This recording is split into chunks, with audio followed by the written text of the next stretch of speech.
Welcome, Brian's Action Figure Reviews here. Another episode of Retro Wrestle Chat. Third time in a row with just myself and Stephen Tuberty. Hi, Tubbs, how are you? I'm good, man, good. So, episode 38, right? We have got a suggestion from Mark Webster to watch Undertaker and Mankind in Hell in a Cell. And I just have one question. 37 previous episodes. How have we not done this already? See, I think we've all tied with it at one point, but then went with something else, and then the suggestions were going other ways. So yeah, but I mean, look, we're here now with it. You know what I mean? We're finally after getting there. Because in every WWE show, they show this this moment where Mick Foley gets thrown off the thing on the "Don't try this at home" commercial thing, and it's like one of the most pivotal moments. What's the famous Jim Ross line? By God, he's been broken in half.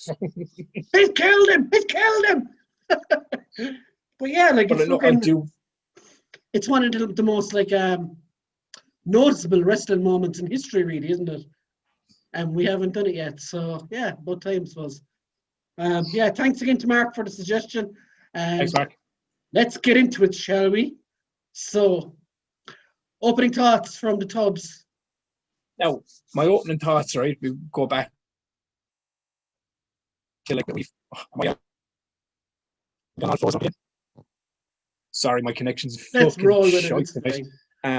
But in my opening thoughts, I relate back to the nostalgia factor. It was I was watching this kind of going I remember watching this when it was live.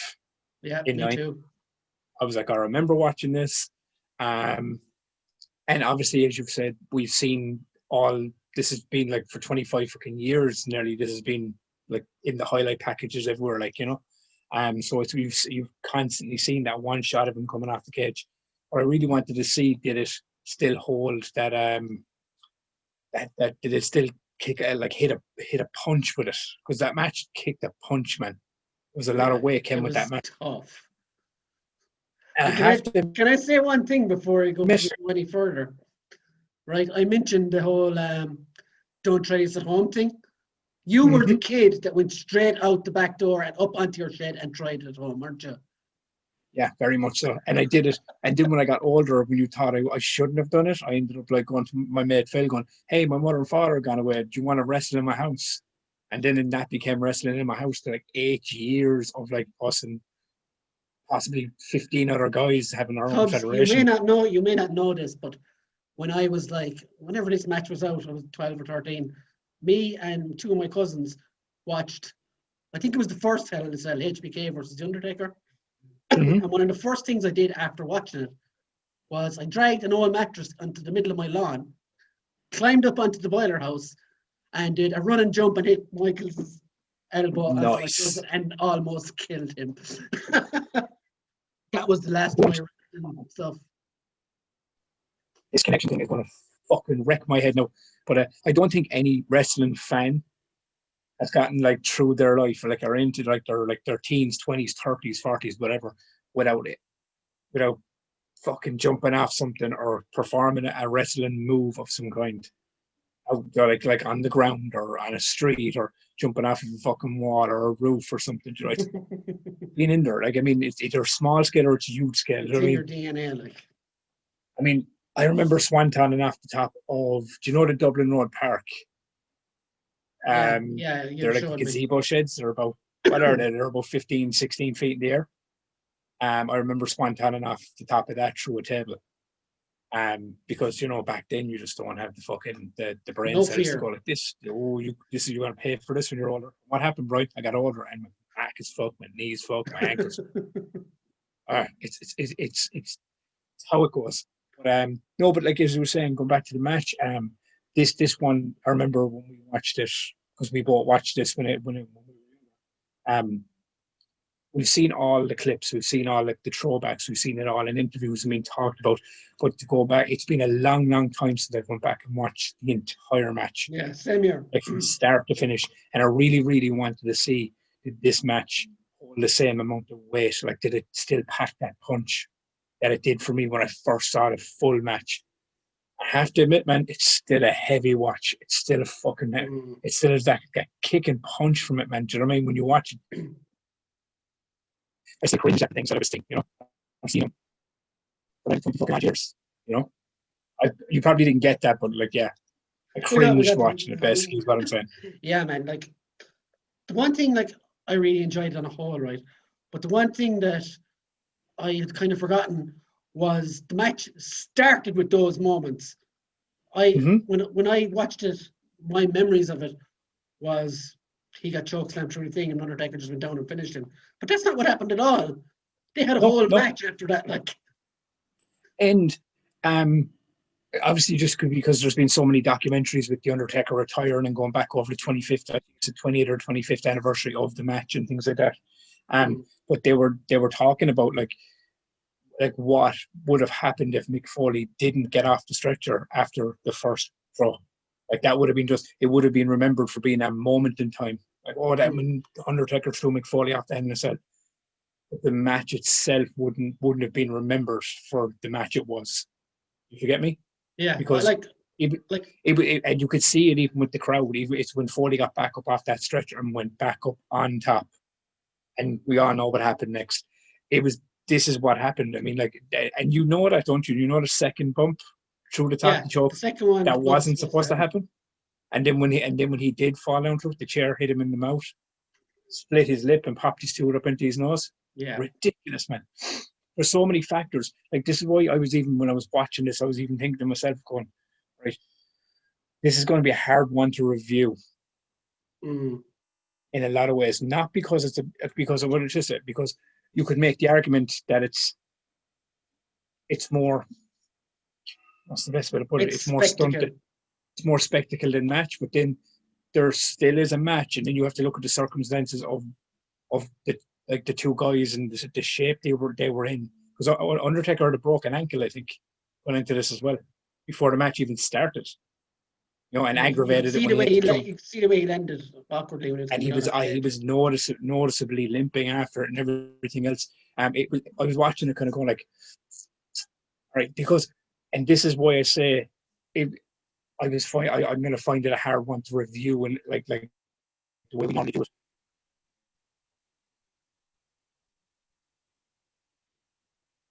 We're settled, is because it's one of used to it. I know, man. Internet technical difficulties, guys. In and out. Weather and shit's bad, so you know it's going to be choppy tonight. But yeah, it's one of those things where, as I was saying, do I look at it as more spectacle, or do I look at it as good? Do I just vote it on the ring action, or do I just vote about like how I felt about the entire match? Because we've seen matches that have been like unreal wrestling, but they haven't been great matches. We've seen it unreal spectacle matches, but you know they just haven't been great in-ring work. This was a very different beast because this entire match was called on the fly after that second bump. You know what I mean? Well, I mean, like, they probably had spots there. Yeah, I think I'd say that match was supposed to go very differently. Yeah, I was thinking about it afterwards, right? Because we know he wasn't supposed to go through the top of that cell after that chokeslam. So what I'm thinking was like, was there something else supposed to happen to get them back into the cage, to get them to the tack spots and get them to the, you know? I was going to go, but then you have factors like Terry Funk. You know, like Terry Funk gets involved, and you know I've said it before about wrestler getting involved sometimes takes completely away from this match. If anything, Terry Funk interacting with the Undertaker while Foley was on the ground saved this match. You know what I mean? Like, because it added to the drama of it and everything else. Because they were saving time. Did you hear what Undertaker actually said? No. To Terry Funk. I was listening to an interview with Foley today, and Foley actually had said it was actually something that Terry Funk had said on his Hall of Fame speech. Apparently, when Taker turned to Terry Funk to look at him, he just says to him, "Check if he's dead." And then you see it in the footage. Terry Funk kind of like does this thing with Taker like that, and he turns and goes down to Mick to check his face, but he's actually checking his pulse. And then he gets back up, and he whenever he turns around, he quickly says to Taker, "He's fine." He was like, "Oh, all right, you're going up," and then chokeslams him out of his shoes. How funny was that his shoes were just laying there for most of the rest of the match as well? Yeah. But did you hear what Foley said after he kind of came to and kind of got back up? Wasn't going like, oh, I fell off. I went through a thing, my tooth's gone, the whole lot. His first thing, I was skitting laughing at the interview, man. He was like, the first thing I said when I kind of like started to come around when I got back up after the second bump was, who wants those shoes? That was basically what he said. Like, it's mad to think like he was not sick. And when I was listening to him talk about this match, man, he was even saying it. When you do look at this, because I do think this is the match for a lot of people that cemented Mick Foley's like legacy. Like I think it ended the Mankind character and brought about the Mick Foley character, didn't it? Yeah, because if you remember, I don't know if you remember that time frame as well as me to a point, but if you remember, he'd gone from being like old school Mankind to like Dude Beast Love. Mankind. He went, what was it? And he went, no, he was Mankind, then he became like fun Mankind, then Dude Love. And then he went from Dude Love to Cactus Jack and back to Mankind again. So he kind of felt he was like just lost in the shuffle, really. He was just kind of like rotating gimmick. And I think this one is when he took the mask off and he came back and he fought without the mask. I really think this cemented the Mick Foley image, that version of him. I mean, he was no longer Cactus Jack, he was Mick Foley. And I think that's the thing. But it also, as much as it cemented his legacy, he had already built a legacy before this anyway.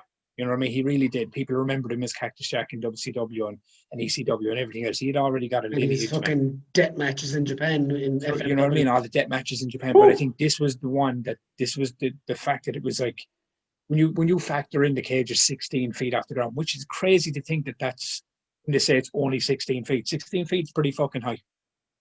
You know, when you think about it's fucking high. And then when you have what Foley's what 6 foot, over 6 foot in height. Yeah.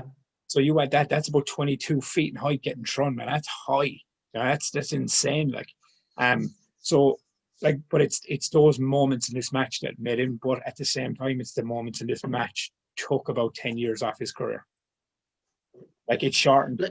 Yeah, I kind of agree. Yeah, Do you know when they go back up in the cell? Like, there is a point before he falls through it that they both nearly fall through when they're walking. That was before the first bump. They were walking across it and they went down through the mesh. Like, should they have not called an audible there, like, and decided not to go with the choke slam thing, because they were just walking and it literally gave way. So do you know, apparently there was 2 things on top of the cell as well that I took from the interview, because it was Mankind and Undertaker were being interviewed about the match. Like, Joe, it was like an audio podcast thing. And Undertaker says, he goes, they're up there and the thing snaps, and he says he's in an arena full of people, like on top of this mad cell, and all he's thinking about is the sound of chain links going.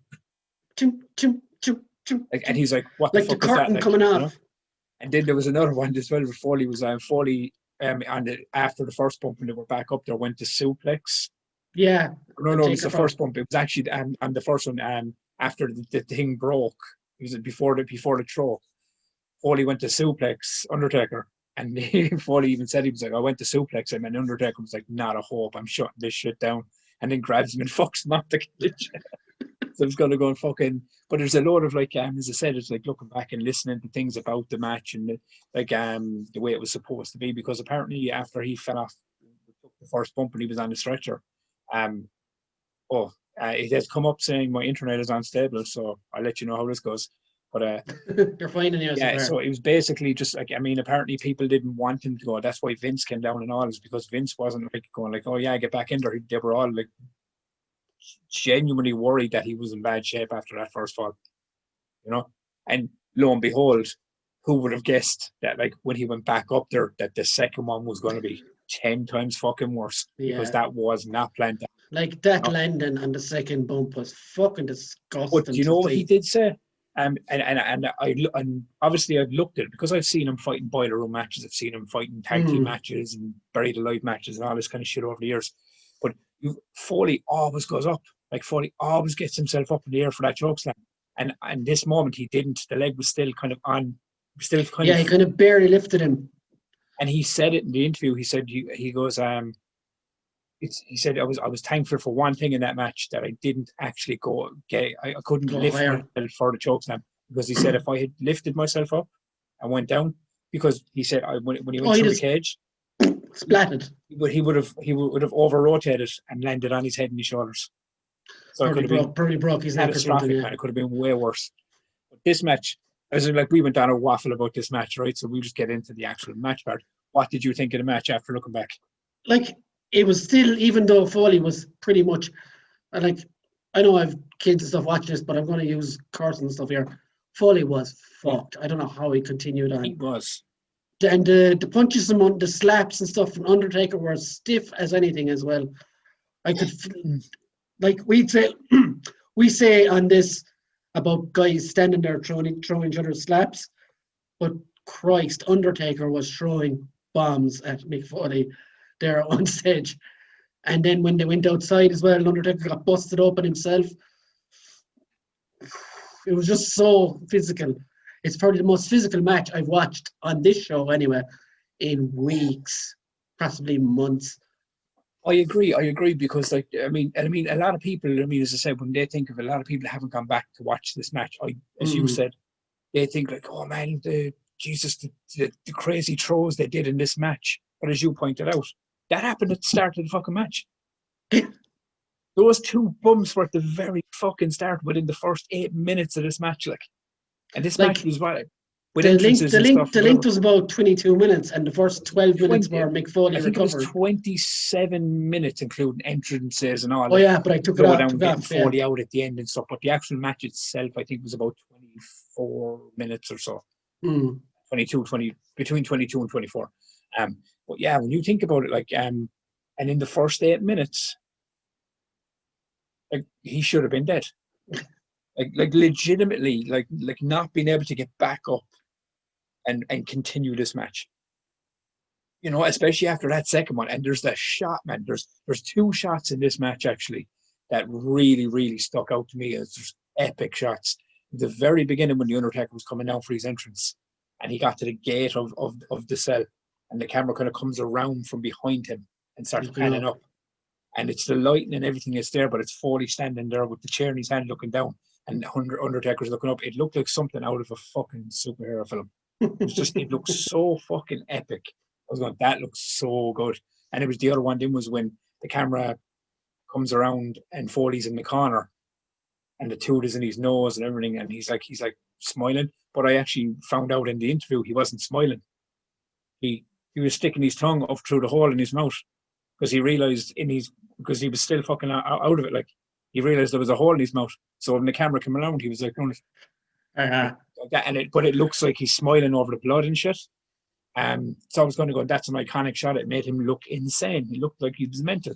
And this match just, I mean, outside of character alone, man, outside of like the Undertaker, you know, like fucking, and the Mankind character, Mick Foley and Mark Calloway are just two of the fucking toughest sons of bitches, man, I've ever seen in my life after this match. Like, so let's go for some negatives. Right. I only have really one big negative from this match, and it's the first thumbtack spot. Mick Foley brings out the thumbtack, sprays them out everywhere. Everyone's like, "Whoa!" And eventually he tries to throw Undertaker on it, and he ends up on his back, isn't it? And Undertaker walks over.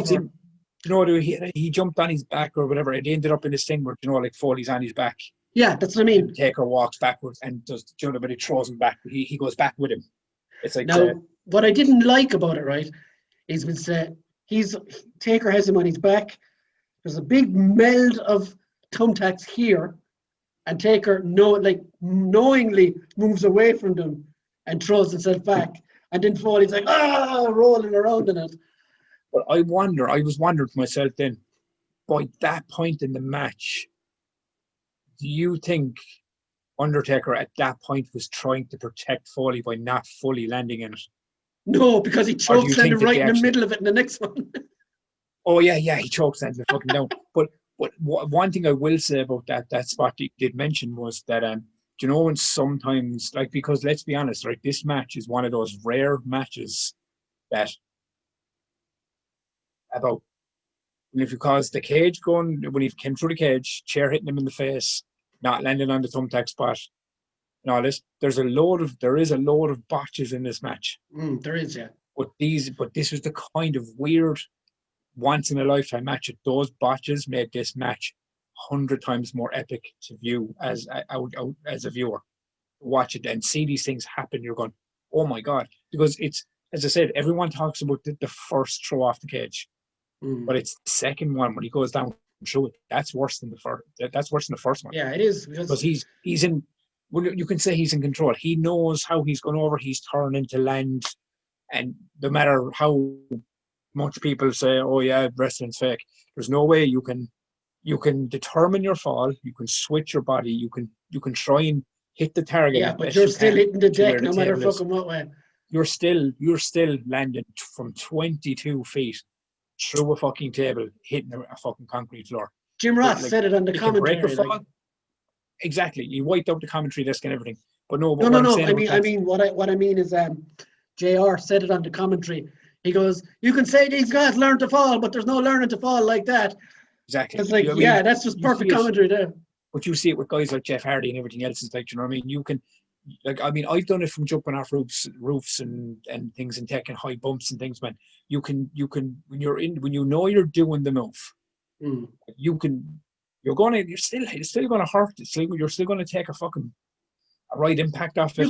You can take 50% off of it by protecting yourself. Yeah, but if you're standing on something, right, and you're looking down at it, and in your eyes you're painting a target, you're landing. You've some control of how you're going to land on that, because you've time to get your hands up on your face, or you've time to you've reactionary time. But the second bump when he went down through that cage, and he came down and hit his head, chair hit him, he was out cold. Like, that's when it gets scary, is when you fall and you don't, like, you have no time to react because you don't expect it. It's like when someone hits you unexpectedly. It hurts way worse than, if you got hit, if you knew you were going to get hit, if that makes sense. Yeah. But the spot with the thumbtacks is what I mean about that one is that was a botch. Like, he landed him on the kind of the outside of it, so it wasn't in the middle. But the thing I love about Foley, out of all the punishment he went through, he still rolled. Just goes to show you his mind is always on, regardless, because he knew they missed it and he rolled through those tacks. He just make that look, like he'd fucking hit the move, and then his natural reaction is to roll away from it, but he's rolling across tacks. So Tubbs, pick one bad moment, so you as well. We'll keep it to one good and one bad because there's so many in this match. Yeah, I think this is, as I said, I think this is one of those rare matches where you could sit here and judge it and go like, oh yeah, well, it was a botch that he fell through, it was a botch that the chair hit. You could do that, like, you know what I mean? This is why we're here. No, but it is one of those rare moments, and we often do, man. We often fucking pick out things like as we go, but this is one of those rare matches that it's just everything that went wrong improved the match.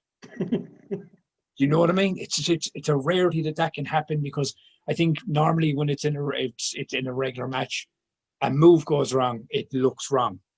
But when a cage breaks unintentionally, it sucks for the fucking wrestlers. But as us as fans, we're like, oh my God, that's real. You know what I mean?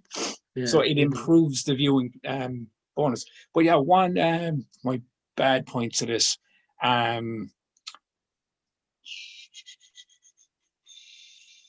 Now look, it's not Foley's fault. He was half dead at the time. I hated his DDT, and I hate the way Taker takes that DDT. He always throws the knee down. It always bothers me with that. Yeah, it takes the impact out of it, doesn't it? That because the tack spot didn't bother me at all, because I even, as I said, it was like I enjoyed that Foley, like, to cover it up, rolled through them. I was going, you sick bastard, I was reacting to it in that sense of going like, this is all good stuff, And as I said, it's just it's a nostalgia point. Like, do you remember it the same? Is it one of those matches that's going to hit the way it did when you remembered watching this in '98? It was '98, wasn't it? It was. Yeah, I think it was. Yeah. 1998. Okay, so one of your favorite spots. You can pick whichever one of the big ones if you want. I don't mind. I don't have. Well, I mean, as I said, it's a given, all right? The throw off the top of the fucking cell is just one of the most iconic shots in wrestling. It's just from seeing it from the top view or seeing it from the fucking the viewer. It's iconic. It's unreal. The spot where he went through, even though he got fucking destroyed, it was just fucking visceral. It was horrible. One of the moves I really did enjoy because Taker took it so fucking well was the pile driver. Don't take it, goddamn no, it was actually, believe it or not, it wasn't even one of the bigger ones. It was Foley pile driving Taker on the chair. I was going to pick that one, but anyway. It was disgusting. Sorry, but it was actually disgusting. Like, you see, did you hear the impact of it? Fucking broke him off the fucking thing. Like, yeah. There's so many. I love seeing the pile driver used because in WWE anyway, it's very rare to see it. And Mick Foley, it's not he drags them up by their pants and just fucking drops. Like, it looks. It's the pull and the pull fall one. He doesn't just pick him up and drop. He pulls him into it and then just. Yeah, it's like a stinger pile driver. Yeah, but I think it's because Taker took it so well for one. Like, he really went into that for him, like, and sold well for it. And it was just a sound off the chair. It was a perfect pile driver. Like, but like, I mean, obviously you gotta look at the big spots. Do you know what I mean? Big spots are the ones where, like, everyone looks at. Do you know what I mean? But looking back at this match, like, I actually loved not the tombstone. I loved the choke slam onto the tax. I thought that was fucking. That was very good as well. I like that too. That was fucking brutal. Like, the chair shots on top of the cell were fucking vicious as well. The opening was very when they were climbing the chair or climbing the cell, and Foley almost knocked Undertaker back off. Yeah, it was pretty awesome as well. So he didn't even give him time to get up. Give us your marking out of 10. I'm going to give it a flat 10, man. Ooh. Yeah, because do you know what? I know people, do you know what I mean? We look at great matches and we don't score them high, or we score them in the middle, or we score them, you know, in other people's opinion, maybe too high, you know? But I've said it 100 times on this show. It all comes down to how entertaining you are as a fan and how entertained you are as a person watching. Because that's what pro wrestling is. I think what people forget about pro wrestling, man, is, and it is, we review matches as in the match that we watch. Yeah. But at the same time, you're still a fan, you're still watching it, and your experience is how you view and review the scoring and all that kind of stuff and what you take away from it. And I think that's what people forget is wrestling's pro wrestling. It is entertainment. So when you have these high spectacle things, that comes into the fucking match. You know, it's all these big things, it's the entrances, it's all these things factor in. It's not always about like the bell to bell action. You know, because not all matches are about bell to bell action, you know. Now, for the most part, it is, but there are certain matches outside that you have to kind of look at it because they come with a lot more and a lot of differences. So yeah, I'm giving this a flat 10, man, because fucking it still hit me right in the fucking chest as it did when I was watching it back in 1998. I'm going to score it 7, and my reasoning is no doubt, like, it's an unbelievable moment, the thing off the top of the swell. But for two guys who are career veterans, even at this stage, nearly, it just boggled my mind watching it today that they almost fell through that cell 5 minutes beforehand and continued with that spot for the choke slam. I thought it was very, very dangerous, which it did prove to be dangerous. Foley almost ended up inside himself. So that, like, obviously watching it as a fan, said, oh my God, yeah, look at that, what happened? But a guy almost died. And from a company that would later cause the death of Owen Hart, this rang a year later. This rang a lot of alarm bells for me that they didn't fix their security or whatever afterwards. But even you look at, like, today's Hell in a Cell, like the Hell in a Cell that they have now. You don't touch the Hell in a Cell nowadays, though. No. But I mean, even like when you see, like, even like, I think it was the last match that was on WWE pay-per-view was, I think that for people to go on top was Drew McIntyre and Randy Orton. And they were comfortably walking across the top of that cell. It's so reinforced now.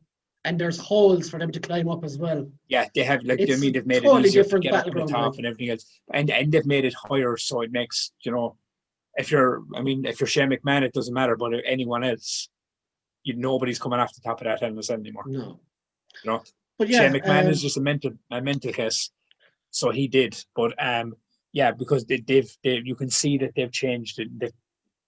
You can't say take the danger away, because matches like that in there's elimination always going to be chamber, danger, but split second, you can go wrong. It can go wrong. Any match down, basically. But I think this one was very much I